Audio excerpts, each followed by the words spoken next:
Thank you very much again for tuning in. Another episode here, Beyond Victory. Today, Felipe Massa.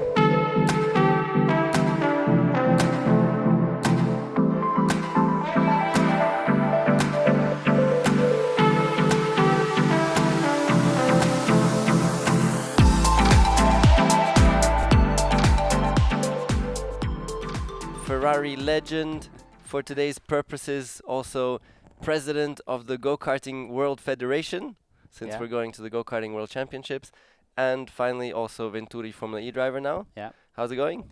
Great. Fantastic. So it's a little bit too early for us to go Crazy time, huh? to go for a race that we are not actually racing. But I'm happy. Everything is great. I'm sure you are also. Yeah, no, I'm looking forward to this because well, I have the karting academy. Yeah. And I'm actually very excited because the two drivers who are racing for me really have the chance to become world champions today. They're right at the front, winning all the races all the way up to the final. So it's gonna be pretty crazy day, I think, and Nice. I'm really looking forward to it. And it brings back so much memories, the two of us. Yeah, we started, of course, in go karting, and it's such intense competition already. It's And the you- school. Exactly. I think yeah. is I would say maybe most of the experience you learn is from karting. Then you get better after karting. But I think I spent, I don't know, maybe 9 years racing karting, even maybe more. So it's a great experience. You learn a lot, and I think it's really fantastic to give something back for karting. Did you do go karting in Europe as well? No, No. just Brazil. I didn't have money Yeah. to do karting in Europe. So this is also another point, trying to, making less expensive. I think this is an important point because, and also to make karting more important. I mean, we're going to the World Championship of karting, and we need to have a better promotion. And we need to have like more televisions, more promotion, digital network that the dads can pay less money, but also they can show the sponsor.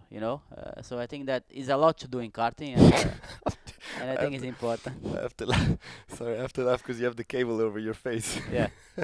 Okay. If You wanna- also. If you wanna, do I really? All right. Sorry, but that No, was it's a, good. no. Yeah, so that was an important point, of course, which is great that you're looking into that. Because I mean, budgets at the moment are like 150,000 euros. Yeah, something for like that. for young kids to Yeah. pay for a season, which is completely mad, huh? Yeah. And so that's cool. What's your main plan to try and bring down those costs? Well, I think the main plan for the moment is trying to make karting with more promotion, having more promotion, having more television, having more. I think I see that many races always in Europe. I think we need to expand a little bit more. We need to have countries that they are very interested to have the races, the World Championship, also important races. That we can promote better. So it's a lot to do. I cannot do alone, huh? But uh, this is some of the points that I have in my mind. But you're right, because even me having a team, Yeah, I'm trying to follow what they're doing. yeah, It's so difficult. yeah. It is. Like, so I have to dig through the CIK, FIA It is, websites Yeah, and start to look at individual heats Yeah. and margins, and it's like it's a mission, yeah. yeah. So that's a good point that you're Yeah. saying, that it would be great to try and make it much more obvious what's going on. No? Yeah. Yeah, I think that's really important. And apart from that, you're really getting into the Formula E groove lately. Lots of testing. How's it going? It's going well for sure. We are testing a lot. I mean, I'm learning because it's complete. I think you drove the car. You understand more or less how it is. The difference between Formula E and Formula One is complete different mentality. The car is different. The way of driving is different. The track is different. Um, so it's like a new challenge. I'm learning how to understand the car, how to drive the car. It's difficult to say how we are because we're always testing alone, only one car. But I'm happy. So I'm learning, getting better, every session, and I'm happy. I'm really happy with the championship. So it's in my view, it is the championship that is growing more around the world, and I'm pretty happy to be part of it. Yeah, it's amazing how it's come along, Yeah. and how now you can really feel that there's movement, and Yeah. more interest, and lots of people who want to know how's Yeah. it going and everything. So And you? No, I'm not driving anymore. driving. Yeah. No. Why? Driving finished because for me it was just the perfect closing, of the chapter. It just Yes. feels good like that, and I'm loving the other things that I'm doing now. Yeah. Yeah, in business, and so I don't feel the need that But you I don't feel like, for me, I don't miss Formula One because I mean, I had a great time. It was quite long. I mean, I raced 16 years. I don't miss uh, to be there every race. It was a big job. I mean, massive, of massive course. job. Yeah, yeah, of course. Everybody thinks we are going just race on Sunday, but it is a massive job every week in the factory. Simulators is a lot. But I miss competition. I miss like the to compete, and that's why also I'm want to carry on. And I think Formula E is a great championship for that. No, but that's nice to hear that Yeah, you moved on like that from Formula One also. That's yeah. cool. And honestly, this morning in the car when you started speaking about Formula E, I had a short moment where I was like, "Damn, I could have done that too. Actually, why not? It's Yeah. 12 races, travel the world. It's so much easier than Formula One. Why not?" But no, no. For me, it's finished, and I'm very happy like that. And I'm part of the championship also Yeah, in a yeah, I know. different Yeah. way. So I am following and looking forward to the races and seeing how it goes. One important question though is I drove the Formula E myself in Berlin, and after 4 laps I was absolutely knackered. Yeah, and the fifth lap, I could not have done it 100% anymore. Can you please reassure me and tell me that it's not just me, but the steering wheel is actually quite heavy? So first of all, I think maybe we need to train a little. You need to train a little bit with me in the gym in Monaco. Or, That's possible. That's why I'm don't asking. stop, Like, don't stop. And yeah, the steering wheel is pretty heavy. Uh, okay, so you can reassure me, huh? not, I don't feel anything on my neck to be honest, compared to Formula One. But actually the steering wheel is really really heavy. So you feel your arms, and yeah, I understand what you're saying. Okay, that's good. And you haven't even driven on a street circuit yet, I No. think, huh? So maybe that No, will but I be. mean, with testing in the normal circuit, that the grip level maybe is even higher than the street circuit. I think maybe it will be a little bit lighter. I don't know, but I think it can be a bit lighter in the street circuit than the track that I'm driving on, Why do you say that? because you have less grip on the street tracks.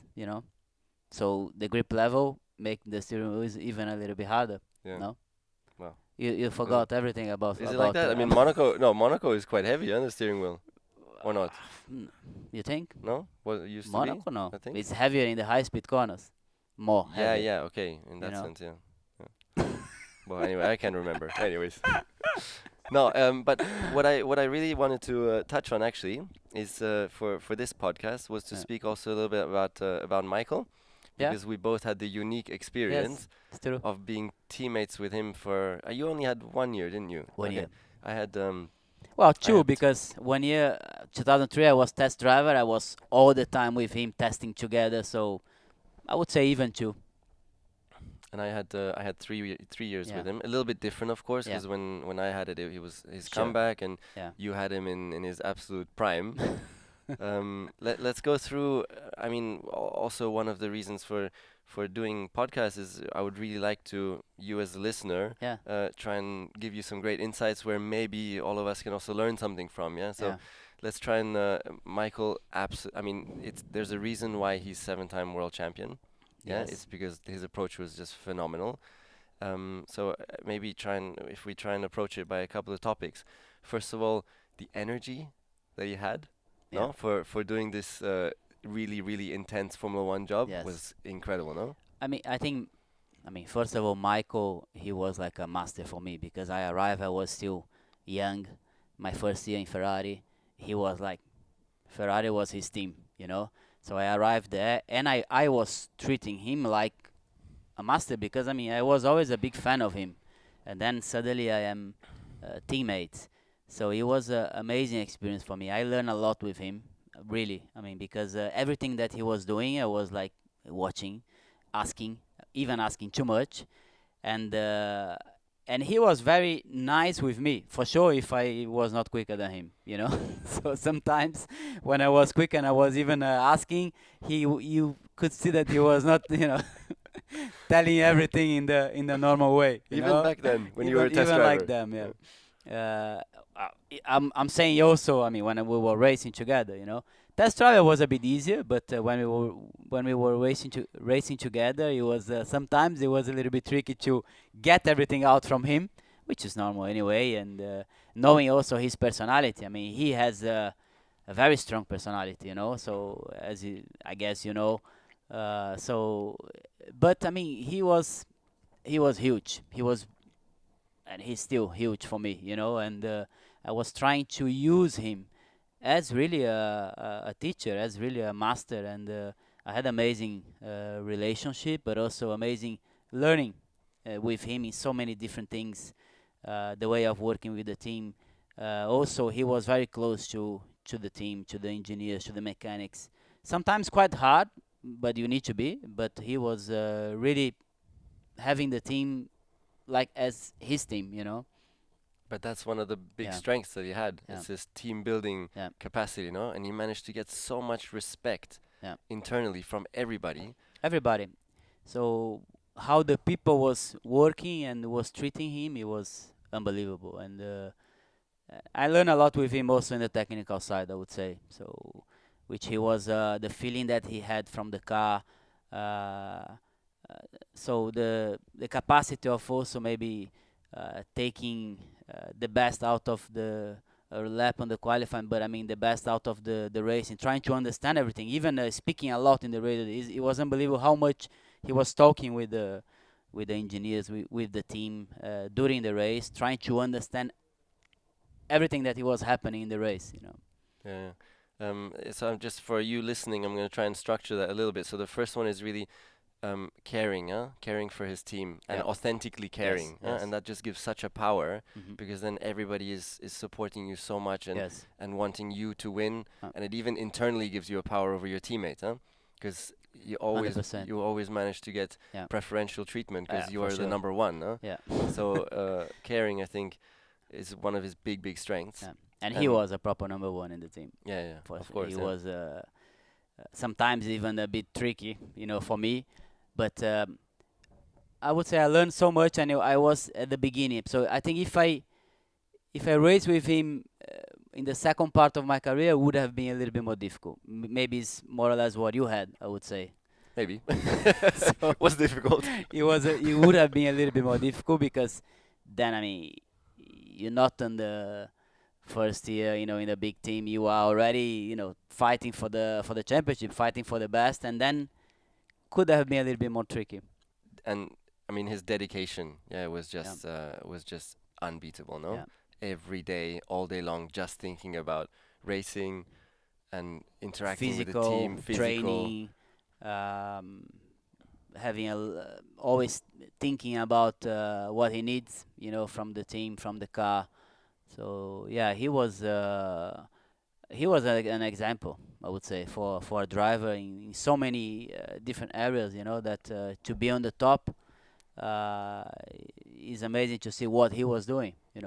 Did that also motivate you to have For a sure. much more professional Yeah, approach, definitely, and yes. dedicate focus? Yes, Yeah, for sure. I mean, when I arrive, for sure, you have your training, you have your trainer, the way you are doing, but then you just developing a lot because you see that it was not enough. yeah.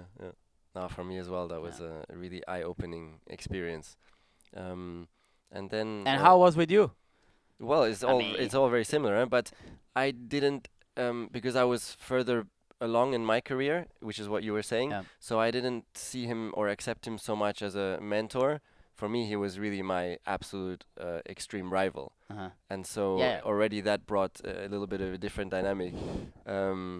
And yeah, it but was not. It you did was not. very well. Yeah, but it was a different time of the career, Yeah, because he was in his comeback, so he wasn't in his prime anymore.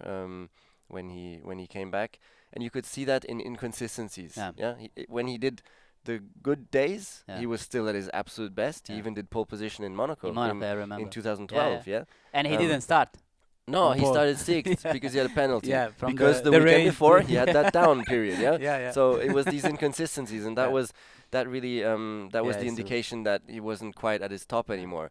But on the good days, it was still phenomenal.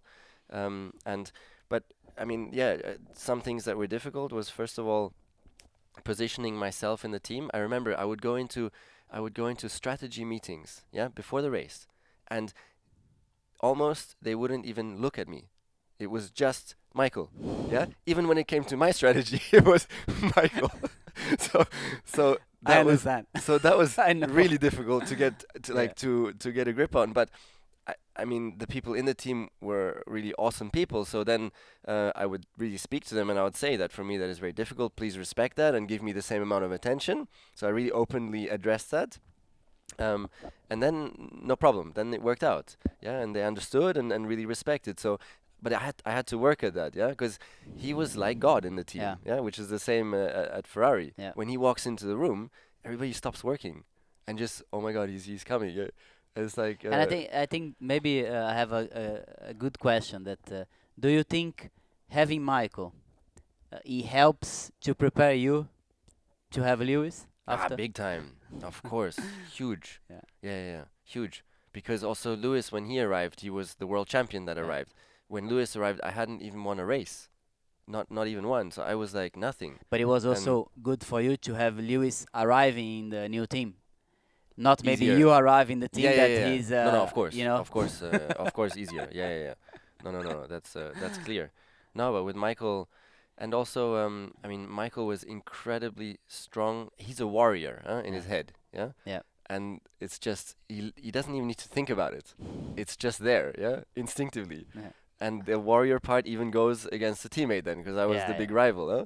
So it's like mentally, He mentally, was it's so strong. such a challenge. He's like it's unbelievably strong, and he would try to get to my head, huh? Every day. Every You day. you experience that too? All the time, yeah. Yeah. Well, for sure, I was very close to him as a friend, you know. But depends how you are starting the weekend. Depends how things going. He's just, trying to. He changed a little bit the way the. For sure, we have a great relationship. Anyway, sometimes I was even joke. I mean, just because I was quicker than you were not saying, you know. But and then he was laughing and changing and getting a little bit better, you know. But for sure, everything is like uh, prepare program, you know. Yeah. Yeah. No, it's very very extreme, huh? Yeah. But is there one specific anecdote that maybe Well, of a I think maybe spe- maybe something we can speak is like we both stopped Formula One, so I think maybe it's what it changed for you. I mean, after you retire, or maybe we both can say yeah, something, you sure. know. on this. But it's a huge life change, Yeah. yeah, because the whole um, even like a big purpose of life is Yeah. to win that next race and to try and Yeah, do yeah. well in Formula One, yeah, and it Mhm. just consumes your life, huh? Yeah. Because it goes all the way to friends, family, everything. It's so big, and Yes, and you cannot go to everything in family because your job is the most important thing, you know. So you are traveling almost every week. So then I would say maybe when I stop it, the first 2 3 months, I mean I was happy because I mean you don't have really everything in your mind that you need to do next week, you need to do next day, or you need to travel, or you need, you know, it's so many more. You feel more free. I would say. I don't know. I felt like that, you know, because Formula One. I mean, your job is very intense in so many different areas. You know, not only driving, but working with the team, events, sponsors, interviews, expectations. expectations. How is gonna be the new car? How is, you know, have so many things in your brain, and you just feel relaxed, and it's a good feeling. I would say. I'm to be honest, I'm not missing really Formula One in the to be there every race, but I miss competition, you know. But I'm a lot more free, you know, inside my mind.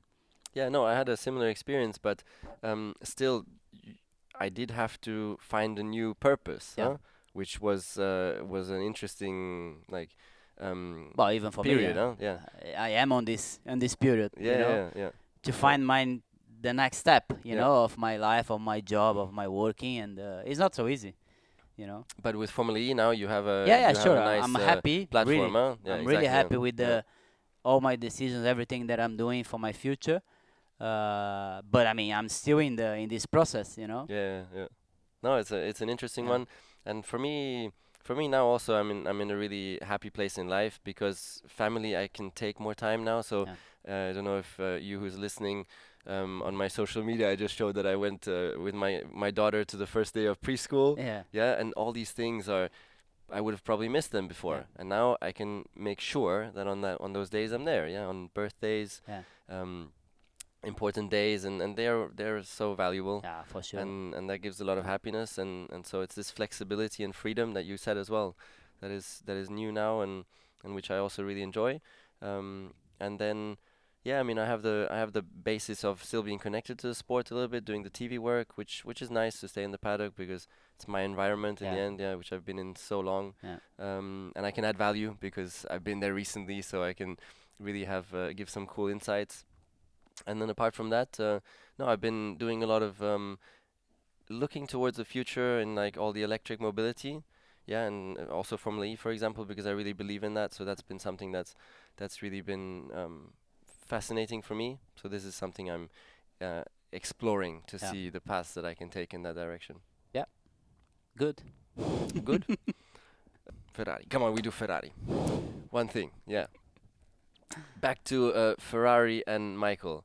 The one thing, of course, I didn't manage to do in my career was drive for Ferrari, and just being in Monza again recently, it's powerful, huh? Ah, it's How amazing. can you say a little bit the emotions of like driving for Ferrari in Monza?